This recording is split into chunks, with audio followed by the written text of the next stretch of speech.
نمبر 80 بسم الله الرحمن الرحيم بلى من كسب سيئة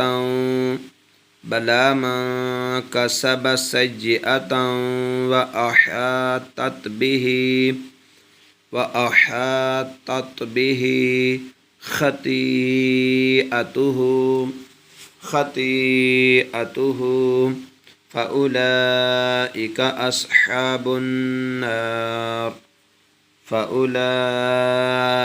أصحاب النار هم